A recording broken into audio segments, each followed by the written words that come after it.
Hello everyone. देखिए, ये जो सवाल आपके सामने है, ये यूपीएससी ने 2025 में पूछा था। देखिए, बहुत सारे ऐसे क्वेश्चंस होते हैं जिनको सॉल्व करने के लिए नॉलेज की नहीं, लॉजिक की ज़रूरत होती है। ये मैं आपको बार-बार बता चुका हूँ। वैसे यहाँ पे जो सवाल किया जा रहा है, इसके लिए आप एक बार के लिए स्टेटमेंट नंबर 2 को पढ़िए। India's stock market has grown rapidly in recent past, even overtaking Hong Kong at the some point of time.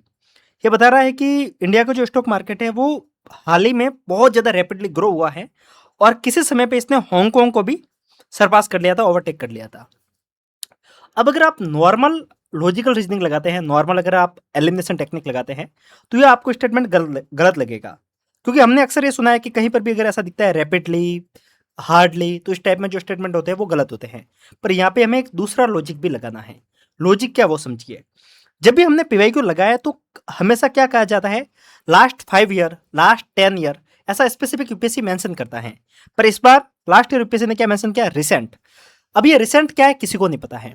Recent में हो सकता है पिछला 1 महीना, रिसेंट में हो सकता है पिछला 1 साल, रिसेंट में हो सकता है पिछले 3 साल, रिसेंट में हो सकता है पिछले 10 साल। ठीक है।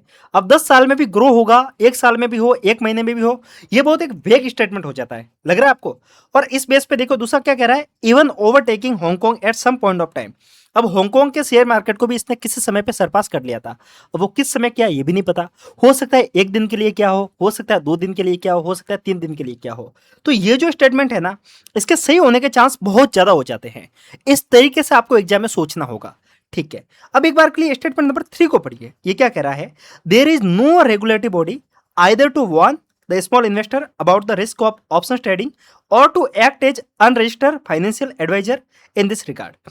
मुझे नहीं पता, पर यहाँ पे क्या लिखा हुआ है, नो रेगुलेटरी बॉडी। भारत में ऐसा कुछ है जिसके लिए कोई रेगुलेटरी बॉडी नहीं है? कुछ भी ऐसा नहीं है। भले उसको डायरेक्टली रेगुलेट किया जाए, चाहे इनडायरेक्टली रेगुलेट किया जाए, पर कोई ना कोई तो उसको रेगुलेट करता ही है। ये तो है लॉजिक। बाकी नॉलेज ये है कि हमारे देश में सेबी, शेयर मार्केट को कंट्रोल करने के लिए सेबी है हमारे पास में, ठीक है, और वो कंट्रोल करता है। और कभी भी यूपीएससी बहुत नेगेटिव स्टेटमेंट दे, नो रेगुलेटरी बॉडी कोई है ही नहीं, गलत करो, उस बेस पे अगर आप जाते हैं तो आप इसको आंसर 1 और 3 तक आराम से पहुंच सकते हैं। मैंने ये सेकंड नंबर वाला स्टेटमेंट इसके लिए एक्सप्लेन किया क्योंकि आगे और ऐसा सवाल पूछे जा सकते हैं रिसेंट पास्ट में, या फिर कुछ समय पहले ऐसा कुछ आता है ना, तो थोड़ा आपको ध्यान में रखना होगा। बाकी अगर आपको ये तरीके अच्छे लग रहे हैं तो आप कमेंट करके बताइए। पूरी प्लेलिस्ट मैंने बनाई है, आप सब वीडियो को देख लेना। मैं दावे से कह सकता हूँ यूपीएससी प्री में आपको 2026 में कम से कम 20 सवाल का फायदा होगा। बाकी मिलते हैं, कमेंट जरूर करना। मिलते हैं, तब तक के लिए नमस्कार, जय हिंद।